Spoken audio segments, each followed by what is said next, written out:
नमस्कार दोस्तों, मैं अर्जुन आपका स्वागत करता हूँ A to Z सब्जेक्ट वाला के यूट्यूब चैनल में। दोस्तों आज मैं आपके लिए लेकर आया हूँ इतिहास के टॉप 100 प्रश्न जो वेरी मोस्ट इंपोर्टेंट क्वेश्चन है सभी परीक्षाओं के लिए।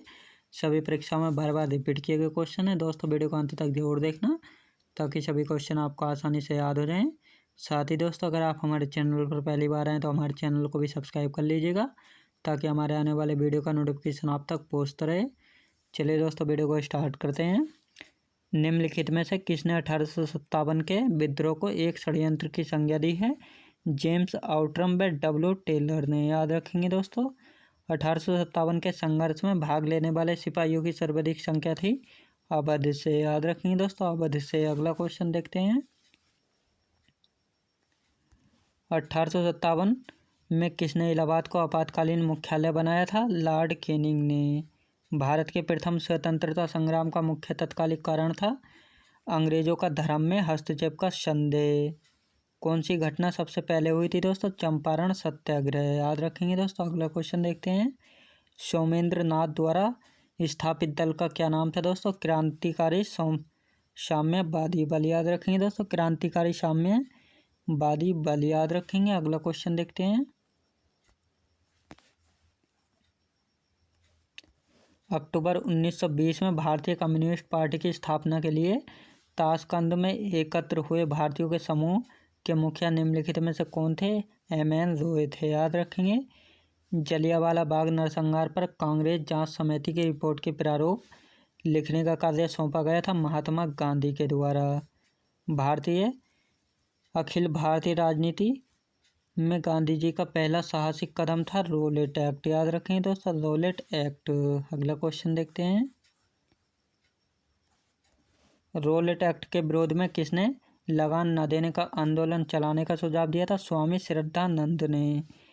चिलियान वाला युद्ध का समय क्या था दोस्तों? 1849। द्वितीय अंग्रेज सिख युद्ध कब हुआ था? 1848 में। 1857 में भारत में हुए विद्रोह के एक नेता तात्या टोपे का मूल नाम क्या था दोस्तों? रामचंद्र पांडुरंग। याद रखेंगे दोस्तों। अगला क्वेश्चन देखते हैं। ईस्ट इंडिया कंपनी और मराठों के बीच पुरंदर की संधि कब हुई थी दोस्तों? 1776 में। सेंट्रल लेजिस्लेटिव असेंबली का प्रथम भारतीय अध्यक्ष कौन था? विट्ठल पटेल। हरिजन सेवक का पूर्व नाम क्या था दोस्तों? All India anti untouchability. याद रखेंगे। अगला क्वेश्चन देखते हैं। आंदोलन को दिल्ली चलो आंदोलन के रूप में प्रदान की गई थी व्यक्तिगत सत्याग्रह। 1934 में पटना में अखिल भारतीय कांग्रेस समाजवादी पार्टी का संयोजक कौन था? जयप्रकाश नारायण थे। वर्ष 1934 में कांग्रेस समाजवादी पार्टी का गठन किया गया था जयप्रकाश नारायण और आचार्य नरेंद्र देव ने। अगला क्वेश्चन देखते हैं।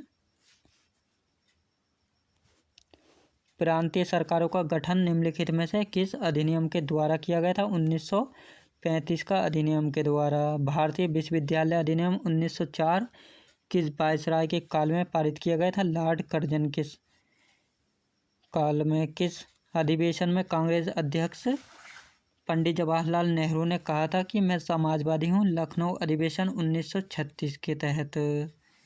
हर्मिट ऑफ शिमला किसे कहा जाता है दोस्तों? एओ ह्यूम को कहा जाता है। अगला क्वेश्चन देखते हैं।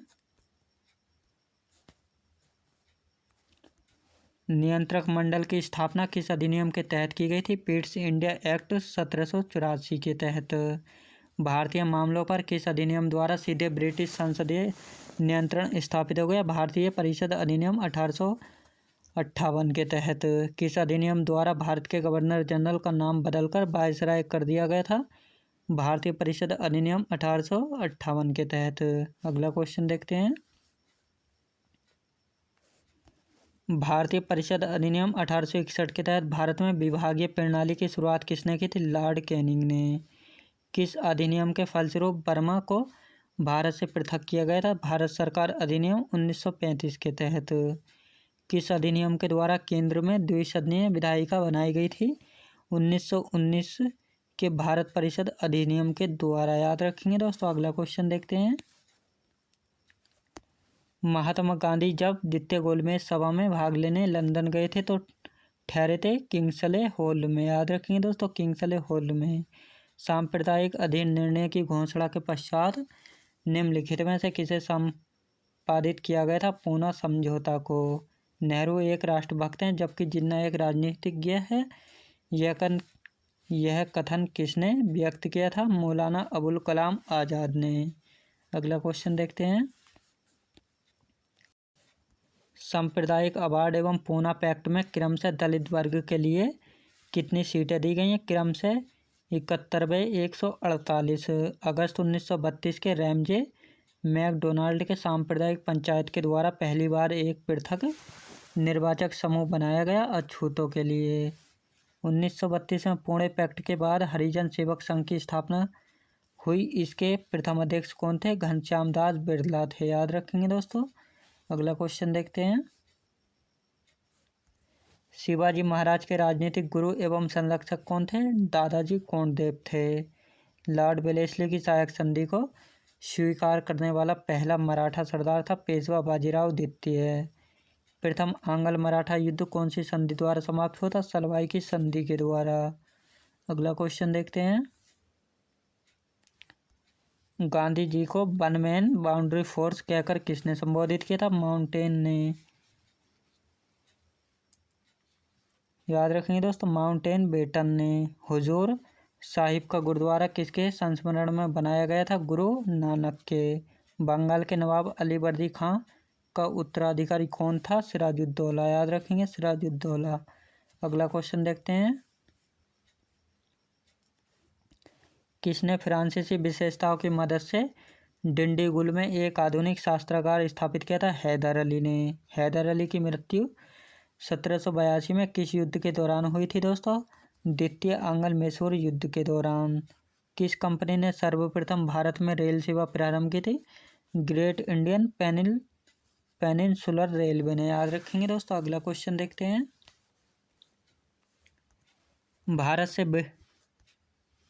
भारत से ब्रिटेन की और संपत्ति के अवहन का सिद्धांत किसने प्रतिपादित किया था दोस्तों? दादा भाई नौरोजी ने। दादा भाई नौरोजी के अनुसार स्वराज का अर्थ था स्वशासन। किस गवर्नर जनरल ने भारत में स्थायी भू राजस्व व्यवस्था स्थापित की थी? लॉर्ड कॉर्नवालिस ने। अगला क्वेश्चन देखते हैं। 1899 में हिंदुस्तान स्टैंडर्ड अंग्रेजी मासिक पत्रिका की स्थापना किसने की थी? सच्चिदानंद सिन्हा ने। याद रखेंगे दोस्तों। अगला क्वेश्चन देखते हैं। भारतीय राष्ट्रीय कांग्रेस के नेता फिरोज शाह मेहता ने 1913 में बॉम्बे क्रॉनिकल का प्रकाशन कहाँ किया था दोस्तों? मुंबई में किया था। दी पीपल नामक अंग्रेजी जर्नल का प्रकाशन किसने किया था दोस्तों? लाला लाजपत राय जी ने। किसने गांधी इरविन समझौते में महात्मा गांधी के लाभ को सांत्वना पुरस्कार कहा था? कैम्पबेल जॉनसन ने। अगला क्वेश्चन देखते हैं। स्वराज आम जनता के लिए होना चाहिए, केवल वर्गों के लिए नहीं, के प्रसिद्ध सूत्र की घोषणा की थी CR दास ने। स्वराज पार्टी का गठन किसकी असफलता के बाद हुआ था? असहयोग आंदोलन के बाद। निम्नलिखित में से किसने गांधी जी को सर्वप्रथम महात्मा के तौर पर संबोधित किया था? रविंद्रनाथ टैगोर ने। अगला क्वेश्चन देखते हैं। किस अधिनियम के तहत वारेन हेस्टिंग बंगाल के प्रथम गवर्नर जनरल बनाए गए थे? 1773 के रेगुलेटिंग एक्ट के तहत। बंगाल के किस गवर्नर जनरल के काल में ईस्ट इंडिया एक्ट 1784 पारित किया गया था? वारेन हेस्टिंग के काल में। महात्मा गांधी के अनुसार राजनीति का तात्पर्य था जन कल्याण के लिए सक्रियता। याद रखेंगे दोस्तों। अगला क्वेश्चन देखते हैं। निम्नलिखित में से किसने कहा था कि विदेशी वस्त्रों की बर्बादी ही उनके साथ सर्वोत्तम व्यवहार है? महात्मा गांधी ने कहा था। भारतीय राष्ट्रीय कांग्रेस के जिस अधिवेशन में वंदे मातरम को पहली बार गाया गया था उसकी अध्यक्षता किसने की थी? रहीमतुल्ला सयानी ने। याद रखेंगे दोस्तों, रहीमतुल्ला सयानी ने। कांग्रेस का प्रथम अधिवेशन जो गांव में हुआ था 1937 में हुआ था, फैजपुर गांव में। अगला क्वेश्चन। भारतीय राष्ट्रीय कांग्रेस का 1986 का अधिवेशन निम्नलिखित में से किसके विख्यात है? पहली बार राष्ट्रीय गीत गाया गया, याद रखेंगे दोस्तों। अगला क्वेश्चन देखते हैं। स्वतंत्रता के बाद जयपुर में आयोजित भारतीय राष्ट्रीय कांग्रेस अधिवेशन के अध्यक्ष कौन थे? डॉक्टर पट्टाभी सीतारामैया। किस अधिनियम द्वारा भारत में मंत्रिमंडल व्यवस्था की शुरुआत की गई थी? भारतीय परिषद अधिनियम 1861 के तहत। किस अधिनियम द्वारा भारत का शासन कंपनी के हाथों से ले लिया गया और उसको ब्रिटिश ताज के अधीन कर दिया गया? भारत परिषद अधिनियम 1858 के द्वारा। अगला क्वेश्चन देखते हैं। कंपनी के कर्मचारियों की नियुक्ति के लिए नामजदगी के स्थान पर प्रतियोगी परीक्षाओं का आधार बनाया गया, चार्टर एक्ट 1853 के तहत। प्रथम विश्व युद्ध के दौरान आंदोलन जो भारत में लोकप्रिय हुआ था, होम रूल आंदोलन। निम्नलिखित में से किसका स्थगन गांधी किया जाना प्रस्तावित था? सविनय अवज्ञा आंदोलन का। अगला क्वेश्चन देखते हैं। कांग्रेस का उदारवादी युग कब से कब तक रहा? 1885 से 1905 तक। अगला क्वेश्चन देखते हैं। उस क्षेत्र की पहचान करें जहां से यूरोप वासियों को सर्वोत्तम शोरा एवं अफीम प्राप्त होता? बिहार राज्य से। कांग्रेस के पहले अधिवेशन के समय ब्रिटिश भारत का वायसराय कौन था? लॉर्ड डफरिन था। निम्नलिखित में से किसने कांग्रेस को गंदी और देशद्रोही संगठन आदि संज्ञा प्रदान की थी? लॉर्ड कर्जन ने, याद रखेंगे दोस्तों, लॉर्ड कर्जन ने। अगला क्वेश्चन देखते हैं। निम्नलिखित में से कौन असम में 1857 की क्रांति का नेता नहीं था? दीवान मनीराम दत्त। निम्नलिखित में से कौन 1857 के विद्रोह में अंग्रेजों का सबसे कट्टर दुश्मन था? मौलवी अहमदुल्ला शाह था, याद रखेंगे। ईसाई मिशनरियों को भारत में धर्म प्रचार की अनुमति कौन सा राज्य लेख प्रदान करता है? चार्टर एक्ट 1813 के तहत।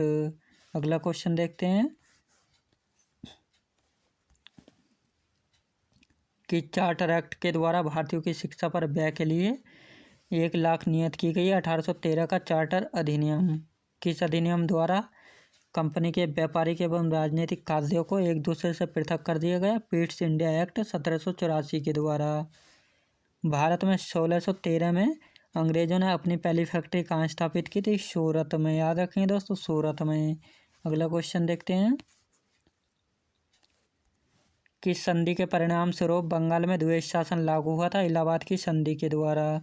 पलासी के युद्ध में सिराजुद्दौला के पराजय का प्रमुख कारण क्या था? क्लाइव की कूटनीति। अवध का अंतिम नवाब कौन था दोस्तों? बाजिद अली शाह था, याद रखेंगे। अगला क्वेश्चन देखते हैं। फारसी भाषा में साप्ताहिक मिरात उल अखबार को किसने प्रकाशित किया था? राजा राम मोहन राय ने, याद रखेंगे दोस्तों। अगला क्वेश्चन देखते हैं। अमेरिका में फ्री हिंदुस्तान अखबार की शुरुआत किसने की? तारकनाथ दास ने की थी। ब्रिटिश ईस्ट इंडिया कंपनी का व्यापारिक अधिकार अंतिम रूप से किस एक्ट के तहत समाप्त किया गया था? 1833 का चार्टर एक्ट के तहत। अल्बुकर्क ने बीजापुर के किस सुल्तान से गोवा को छीना था? यूसुफ आदिल शाह से, याद रखेंगे दोस्तों, यूसुफ आदिल शाह से। अगला क्वेश्चन देखते हैं। अहमद शाह अब्दाली के भारत पर प्रथम आक्रमण के समय मुगल शासक कौन था दोस्तों? मोहम्मद शाह था। ईरान के नेपोलियन की उपमा से किसे अभिहित किया जाता है? नादिर शाह को। बहादुर शाह के दरबार में कब एक डच प्रतिनिधि शिष्टमंडल आया था? 1711 ईस्वी में। अगला क्वेश्चन देखते हैं। गुरु नानक ने अपना उत्तराधिकारी किसे नियुक्त किया था? गुरु अंगद को। मुगल सम्राट जहांगीर द्वारा किसे 1606 में खुसरो के समर्थन के कारण मृत्युदंड दिया गया था? गुरु अर्जुन देव को। निम्नलिखित में से किसके काल में ब्लैक होल की घटना हुई थी? सिराजुद्दौला के काल में, याद रखेंगे दोस्तों। अगला क्वेश्चन देखते हैं। प्रथम आंग्ल मराठा की समाप्ति किस संधि के द्वारा हुई थी? सलवाई की संधि के द्वारा। किसके शासनकाल में बंगाल की सूबेदारी वंशानुगत हो गई थी? मुर्शिद कुली खां के शासनकाल में। निम्नलिखित में से कौन सा आयोग 1857 का विद्रोह दमन के बाद भारतीय फौज के नव संगठन से संबंधित था? पील आयोग। अगला क्वेश्चन। ईस्ट इंडिया एक्ट का संबंध किस वर्ष से है? 1784 से, याद रखेंगे दोस्तों। अगला क्वेश्चन देखते हैं। अंग्रेजी शासन के दौरान भारत के आर्थिक दोहन के विचार का प्रतिपादन किसने किया था? दादा भाई नौरोजी ने। सर थॉमस मुनरो किस भूराष्ट्रीय बंदोबस्त से संबंधित थे? रैयतवाड़ी बंदोबस्त से। उत्तरी भारत में भूमिकर व्यवस्था का प्रवर्तक किसे कहा जाता है? मार्टिन बर्ड को। याद रखेंगे दोस्तों, मार्टिन बर्ड को। अगला क्वेश्चन देखते हैं। मराठों ने सर्वप्रथम किसके अधीन कार्य कर प्रशासनिक अनुभव प्राप्त किया? देवगिरी के यादवों के अधीन। निम्नलिखित में से गोरिल्ला युद्ध का पथ प्रदर्शक कौन था दोस्तों? शिवाजी महाराज थे। सरजामी प्रथा किससे संबंधित थी? मराठा भूराष्ट्रीय व्यवस्था से। दोस्तों मैं उम्मीद करता हूँ आपको वीडियो क्वालिटी कंटेंट वगैरह सभी कुछ आपको पसंद आया होगा। पसंद आया हो तो लाइक शेयर और सब्सक्राइब करना बिल्कुल भी ना भूलें। साथ ही दोस्तों अगर आप हमारे चैनल पर पहली बार हैं तो हमारे चैनल को भी सब्सक्राइब कर लीजिएगा, ताकि हमारे आने वाले वीडियो का नोटिफिकेशन आप तक पहुँचता रहे। चलिए दोस्तों मिलते हैं नेक्स्ट वीडियो में।